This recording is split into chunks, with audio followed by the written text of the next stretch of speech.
राधे राधे आप सभी को। तो स्वागत है आपका मेरे इस चैनल पर। तो आज हम सब मिलकर श्रवण करेंगे निर्जला एकादशी की व्रत कथा। एकादशी का व्रत सनातन धर्म में अत्यधिक महत्वपूर्ण माना जाता है। वर्ष भर की 24 एकादशियों में ज्येष्ठ माह शुक्ल पक्ष में पड़ने वाली एकादशी सबसे बड़ी मानी जाती है, क्योंकि इस एकादशी का व्रत कर लेने से वर्ष भर की सभी एकादशियों का फल साधक को प्राप्त हो जाता है। इसे पांडव व भीमसेनी एकादशी व निर्जला एकादशी के नाम से भी जाना जाता है। तो चलिए प्रारंभ करते हैं एकादशी व्रत की कथा। एक बार पांडवों में से सबसे शक्तिशाली भीम ने व्यास जी से कहा कि हे परम पूजनीय पितामह, मेरी बात सुनिए। राजा युधिष्ठिर और माता कुंती व मेरे सभी भ्राता एकादशी को भोजन नहीं करते हैं और मुझे भी हमेशा यही कहते हैं कि तू भी एकादशी के दिन अन्न जल ग्रहण मत किया कर। परंतु हे पितामह, मुझसे भूख बर्दाश्त नहीं होती है। मैं भगवान का पूजन भजन तो कर सकता हूँ, दान दक्षिणा तो दे सकता हूँ, परंतु भूखा नहीं रह सकता। इस पर व्यास जी ने कहा कि हे भीम, अगर तुम स्वर्ग को बड़ा और अच्छा मानते हो तो किसी भी एकादशी पर अन्न मत खाया करो। भीमसेन ने कहा कि मैं आपको बता चुका हूँ कि मुझसे भूख बर्दाश्त नहीं होती है।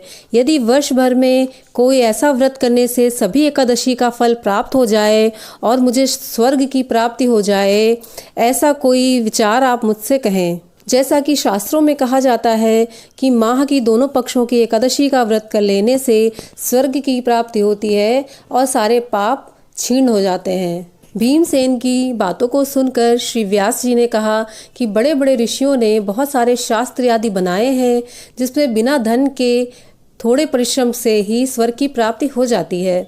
व्यास जी के वचन सुनकर भीमसेन जी नरक में जाने का विचार सोचकर भयभीत हो गए और कहने लगे कि हर माह में तो मैं व्रत नहीं कर सकता, परंतु एक ही व्रत करने से मेरी मुक्ति हो जाए, ऐसा कोई उपाय आप मुझे बताएं। ऐसा वचन सुनकर श्री व्यास जी ने भीमसेन से कहा, वृषभ और मिथुन की संक्रांति के बीच ज्येष्ठ माह की शुक्ल पक्ष की जो एकादशी है उसका नाम निर्जला है।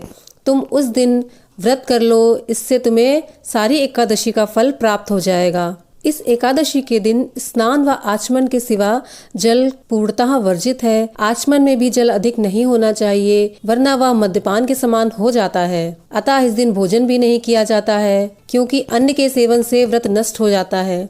यदि निर्जला एकादशी को सूर्योदय से लेकर द्वादशी के सूर्यास्त तक अगर कोई जल ग्रहण ना करे तो उसे सभी एकादशी का फल प्राप्त हो जाता है।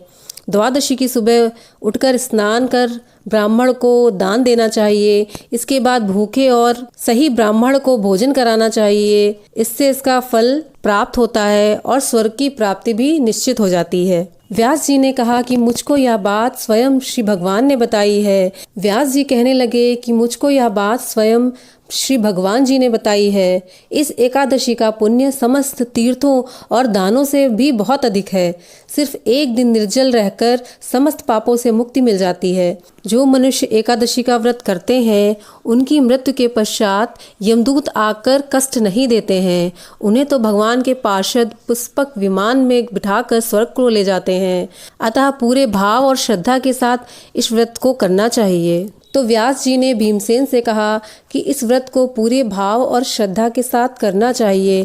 इस दिन ओम नमो भगवते वासुदेवाय का जाप करना चाहिए और हो सके तो गोदान भी अवश्य करना चाहिए। इस प्रकार श्री व्यास जी की आज्ञा अनुसार भीमसेन ने इस व्रत को किया, इसलिए इस एकादशी को भीमसेनी एकादशी भी कहा जाता है। व्रत के पूर्व भगवान से प्रार्थना करें कि मैं आज आपका व्रत का संकल्प लेता हूँ और पूरी शक्ति और भाव के साथ आपका व्रत करूँगा। आप मेरे सभी पापों का अंत करें और मुझे शक्ति और सामर्थ्य दें। इस दिन जल से भरा हुआ घड़ा वस्त्र से ढककर दान करना चाहिए। जो लोग इस दिन यज्ञ आदि करते हैं उनका फल तो अनंत है। एकादशी व्रत करने वाला विष्णुलोक को जाता है। जो मनुष्य इस दिन अन्न खाता है वह चांडाल की योनि में प्राप्त होता है। उसके सभी पाप नष्ट हो जाते हैं और स्वर्ग की प्राप्ति होती है। अतः जो मनुष्य इस एकादशी का व्रत करते हैं उनके सभी पाप नष्ट हो जाते हैं और उनको स्वर्ग की प्राप्ति निश्चित हो जाती है। इस व्रत में जलदान का विशेष महत्व माना जाता है।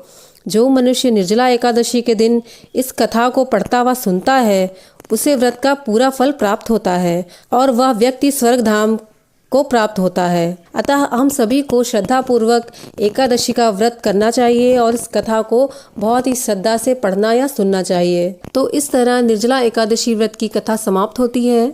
और अगर आपको मेरा यह प्रयास अच्छा लगा हो तो वीडियो को लाइक ज़रूर कर लें और सब्सक्राइब कर लें मेरे चैनल को। मेरा यह वीडियो देखने के लिए आपका बहुत बहुत आभार। मिलते हैं अगले वीडियो में, तब तक के लिए राधे राधे।